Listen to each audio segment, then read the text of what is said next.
Hello guys, welcome to all of you. आज हमारा जो टॉपिक रहने वाला है क्वाड्रेटिक इक्वेशन में, next topic it maximum and minimum values of quadratic expression.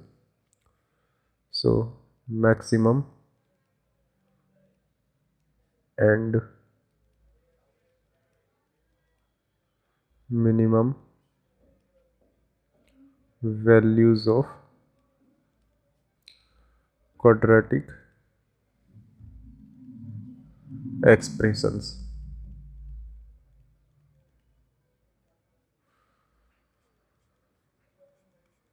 अब अगर हमें एक कोई क्वाड्रेटिक एक्सप्रेशन दे रखा है, उसकी हमें मैक्सिमम एंड मिनिमम वैल्यू पूछ ले, या फिर हम लोग यूँ बोले कि क्वाड्रेटिक एक्सप्रेशन की रेंज है ना, रेंज पूछ ले, मिनिमम या मैक्सिमम वैल्यूज़ निकाल दो, कहने को रेंज बोल दो या फिर मिनिमम एंड मैक्सिमम वैल्यूज़ बोल दो, दोनों एक ही बात है। अब अगर ये हमसे पूछ ले तो फिर हम लोग इस टाइप के क्वेश्चंस को कैसे सॉल्व करेंगे। आई होप कि ग्राफ्स वगैरह क्वाड्रेटिक इक्वेशन के आपको बनाने आते होंगे। अगर नहीं बनाने आते तो फिर भी मैं बता देता हूँ एक बार। अगर कोई हमारे पास में क्वाड्रेटिक एक्सप्रेशन है ax² plus bx plus c which is equal to y। अब अगर इसका a जो है वो ग्रेटर देन 0 हुआ तो ग्राफ ऐसे ऊपर की ओर मूव करके खुलेगा, है ना। और जैसे ही a ऐसा लेस देन 0 हुआ तो इसका ग्राफ ऐसे नीचे की ओर मूव करके खुलेगा। अब हम लोगों ने वर्टेक्स की बात करी थी। अब ये वर्टेक्स कहाँ से आते हैं उसको तो अभी तुम भूल जाओ, क्योंकि जब पैराबोला आएगा तो उस टाइम में भी थोड़ा सा समझ में आए कि इसके वर्टेक्स कहाँ से आएंगे। तो यहाँ पे इस पॉइंट पे, मतलब ये जो ग्राफ है ऊपर से ऐसे नीचे की ओर आ रहा है, मतलब इस टाइप से आ रहा है ना, तो यहाँ पे अपनी मिनिमम वैल्यू देगा। और इस ग्राफ की बात करें तो यहाँ पे अपनी मैक्सिमम वैल्यू देगा, बाकी सब नीचे की ओर वैल्यूज देगा। तो ये पॉइंट जो है पॉइंट ऑफ मिनिमा है और ये पॉइंट है point of maxima, point of maxima. And ये पॉइंट है जो पॉइंट ऑफ मिनिमा है। अब अगर तुम लोगों को थोड़ा सा भी बेसिक नॉलेज हो तो हम लोग डिफ्रेंशिएशन करते हैं। डिफ्रेंशिएशन में मैक्सिमम या फिर मिनिमम पॉइंट के लिए हम लोग डिफ्रेंशिएशन को जीरो कर लेते हैं, है ना। तो अगर इसका हम लोग डिफ्रेंशिएशन करेंगे तो dy/dx क्या आएगा, देखो ज़रा, 2ax प्लस बी, है ना। अब ये point of minima and maxima पे निकाल रहे हैं तो point of minima and maxima पे डिफ्रेंशिएशन इसका जीरो हो जाएगा, क्योंकि टेंजेंट का स्लोप जो है वो जीरो हो जाता है, वो पैरेलल टू एक्स एक्सिस हो जाती है, इस वजह से उसका स्लोप जीरो हो जाता है, इस वजह से dy/dx जो है वो जीरो हो जाएगा, तो which is equal to zero. अब अगर यहाँ से x की वैल्यू निकाले तो x हमारे पास में क्या आ जाएगा, x is equal to -b/2a।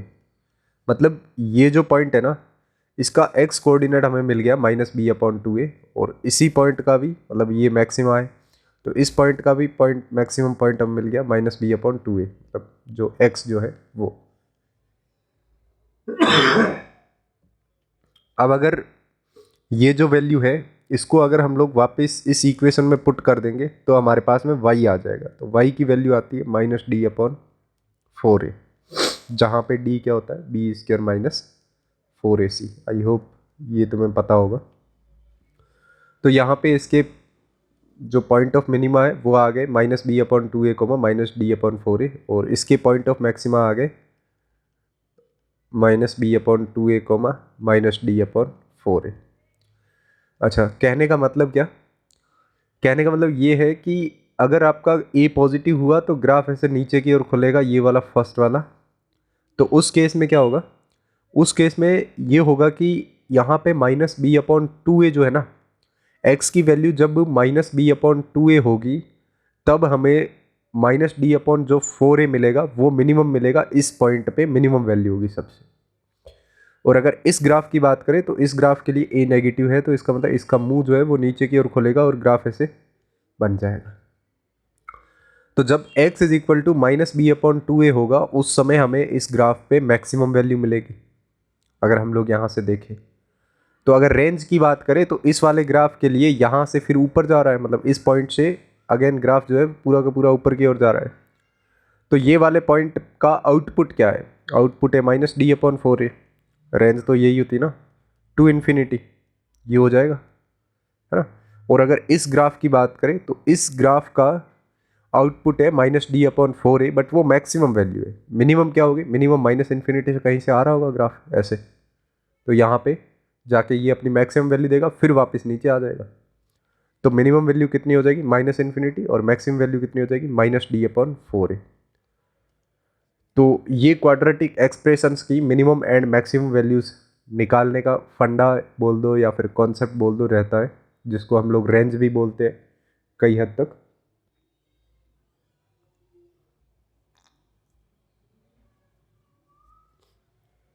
And इसके जो क्वेश्चंस है वो मिल जाते हैं देखने को, बट इतने ज़्यादा नहीं मिलते हैं। तो again, for minimum value of quadratic expression, है ना, तो ए जो है वो अपना कैसा होना चाहिए, ए ग्रेटर देन 0 होना चाहिए, है ना, तभी तो ग्राफ ऐसा बनेगा, तब यहाँ पे मिनिमम वैल्यू आएगी।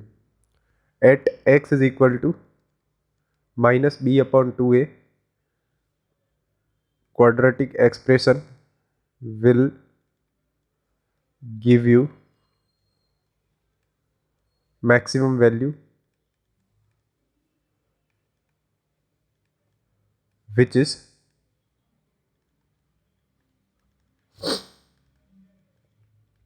-d/4। तो इसकी रेंज की अगर बात करें तो मिनिमम वैल्यू सॉरी, ये मिनिमम वैल्यू होगी, तो मिनिमम वैल्यू इसकी -d/4 आ जाएगी, और मैक्सिमम वैल्यू इसकी कितनी आ जाएगी, इन्फिनिटी, इस वाले ग्राफ की बात करें। और अगर ग्राफ ऐसा हो जाए मैक्सिमम वैल्यू के लिए, for max values of quadratic expressions, तो उसमें क्या होगा, पहली बात तो a लेस देन 0 होना चाहिए, दूसरी बात at x is equal to -b/2a। अब जो पहले मिनिमम था वो अब मैक्सिमम हो जाएगा। Quadratic expression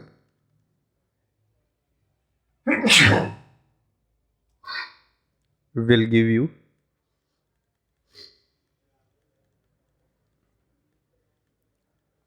max value which is -d/4a। तो इसके लिए रेंज क्या हो जाएगी अगर a लेस देन 0 हुआ तो,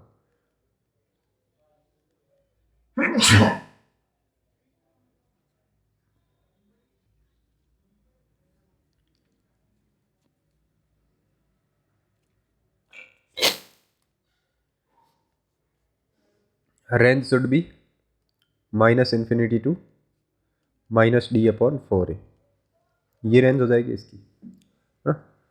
जैसे अगर हम लोग एक दो क्वेश्चंस कर ले, फाइंड मैक्स और मिन वैल्यूज ऑफ क्वाड्रेटिक एक्सप्रेशंस, पहला दे रखा है x-2 इंटू x-3, सेकेंड दे रखा है 2 - x इंटू 1 + x या फिर x + 1। ओके, तो हमें ये क्वाड्रेटिक एक्सप्रेशंस दे रखे हैं, इनकी मिनिमम या फिर मैक्सिमम वैल्यू जो भी आ रही है वो हमें निकालनी है। पहले को अगर देखें तो इसको अगर अंदर मल्टीप्लाई करवा के खोले तो ये बन जाएगा x² - 5x + 6 which is equal to y, है ना। अब ये जो है इसमें हमारा x² का कोफिशिएंट जो रहता है वो a रहता है, वो कैसा है, पॉजिटिव, है ना, ग्रेटर देन 1 है, सॉरी 1 है तो पॉजिटिव, ग्रेटर देन 0। तो इसका मतलब है कि -d/4a जो है वो वैल्यू कैसी होगी, वो वैल्यू मिनिमम हो जाएगी। सो मिनिमम इज -d/4a, तो उसकी वैल्यू निकाल लो। डी कैलकुलेट करोगे तो d इज इक्वल टू आएगा 25 - 24 विच इज इक्वल टू 1, तो -1/4 ये आ जाएगी इसकी मिनिमम वैल्यू। और अगर मैक्स वैल्यू की बात करें तो मैक्स वैल्यू इसकी इन्फिनिटी आ जाएगी, और रेंज की बात करें तो रेंज इसकी आ जाएगी -1/4 से क्लोज ब्रैकेट इन्फिनिटी, ये आ जाएगी। अब अगर इस क्वेश्चन की बात करें तो इस क्वेश्चन में ये हो जाएगा minus x square plus x और प्लस टू, ये हमारा क्वाड्रेटिक एक्सप्रेशन हो जाएगा। अब इसके लिए ए कैसा है, नेगेटिव, तो इसका मतलब है हमें वैल्यू कैसी मिलेगी, माइनस डी अपॉन फोर ए पे maximum. So max value should be minus D upon four A. So D निकालो इसका, बी स्क्वायर माइनस फोर ए सी करेंगे तो 9 आ जाएगा इसका D, 1 plus 4 into two into minus one, तो 9 आ जाएगा। सो इसकी वैल्यू आ जाएगी -9 अपॉन में -4 इंटू वन, माइनस का वन था वो, तो ये 9/4 आ जाएगी मैक्सिमम वैल्यू इसकी। और मिनिमम वैल्यू कितनी आ जाएगी, -इन्फिनिटी। रेंज क्या आ जाएगी, रेंज आ जाएगी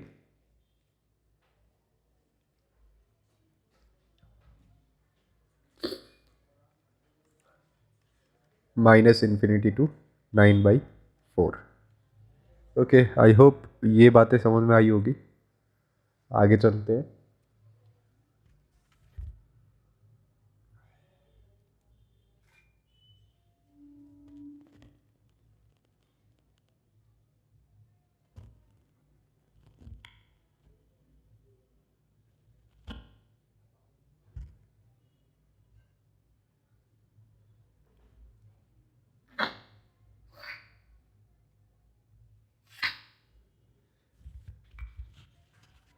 ओके, नेक्स्ट क्वेश्चन एक और कर लेते हैं।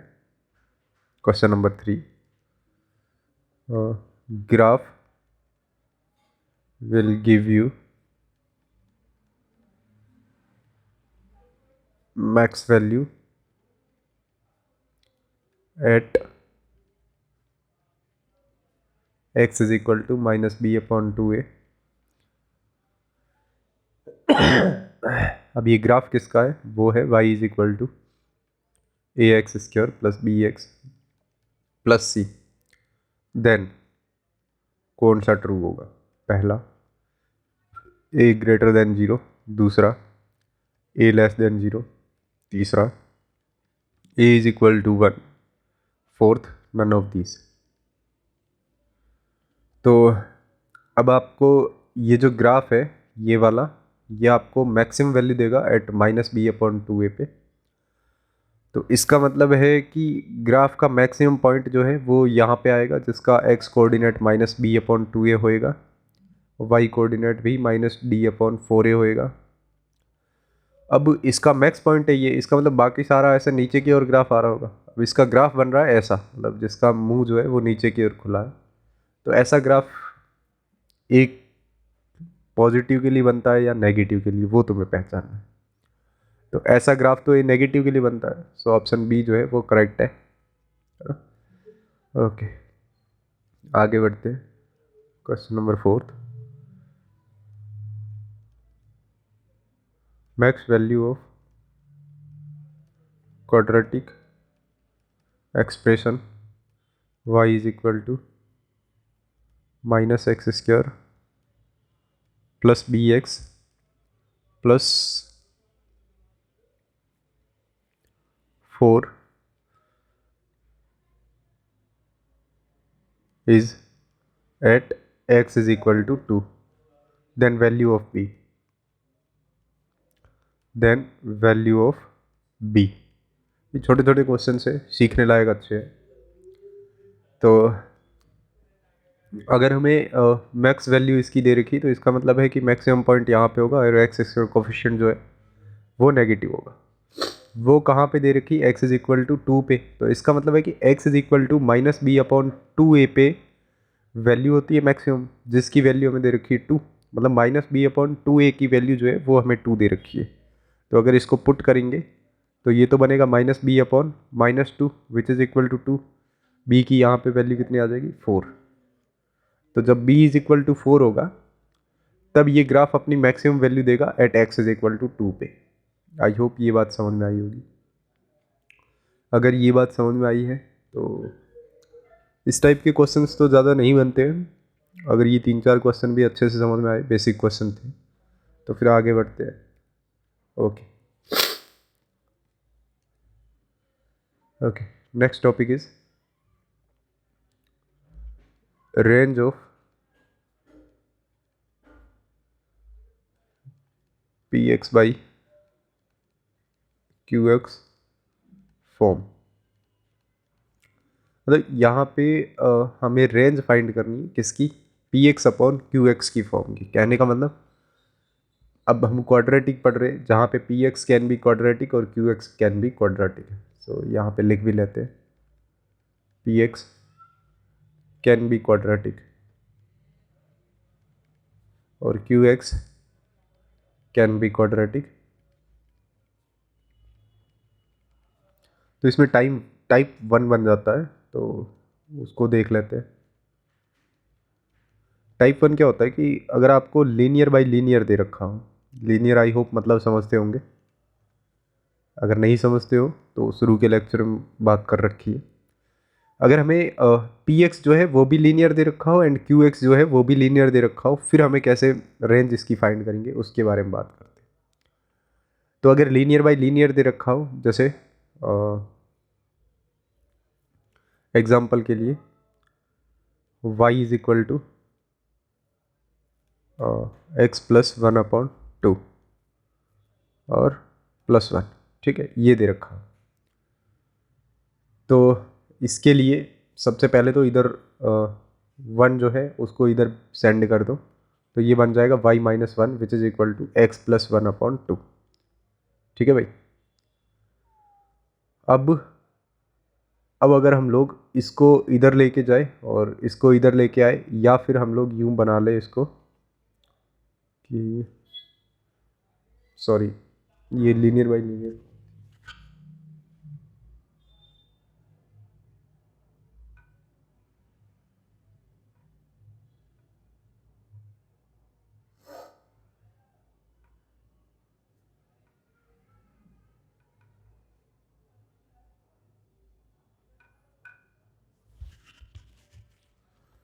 सो अगर लीनियर बाई लीनियर फॉर्म हो ना, तो उस समय हम लोग क्या करेंगे, y को L1/L2 मान लेंगे, और L1 और L2 जो है वो है x वेरिएबल में फंक्शन, या फिर जो भी बोल दो, मतलब x वेरिएबल में होंगे। फिर हम लोग क्या करेंगे, फिर हम लोग ये प्रोसीजर करेंगे कि x की वैल्यू जो है ना वो इन टर्म्स ऑफ y निकाल लेंगे, y ना। अगर वो वैल्यू आ गई तो फिर हम लोग ये बोल देंगे कि अगर नीचे y-2 आ गया तो y इज इक्वल टू 2 नहीं हो सकता, बाकी सब होएगा। तो इस टाइप के क्वेश्चंस को करना इजी होता है। नेक्स्ट अगर हम लोग बात करें तो हम लोग ये बोल सकते हैं कि क्वाड्रेटिक बाई क्वाड्रेटिक, या फिर क्वाड्रेटिक बाई लीनियर, या फिर linear by quadratic.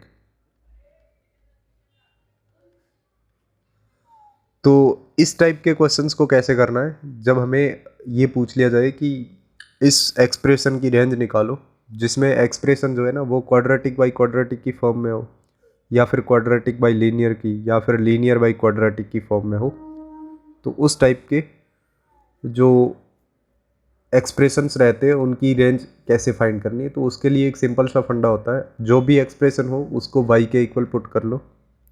So put expression is equal to y, ठीक है, पहला स्टेप। फिर क्या कर लो, फिर कर लो कि आप लोग है ना क्वाड्रेटिक फाइंड कर लो, मतलब क्रॉस मल्टीप्लाई वगैरह करवा के आप लोग क्वाड्रेटिक फाइंड कर लो इन टर्म्स ऑफ x। तो सेकंड, डू क्रॉस मल्टीप्लिकेशन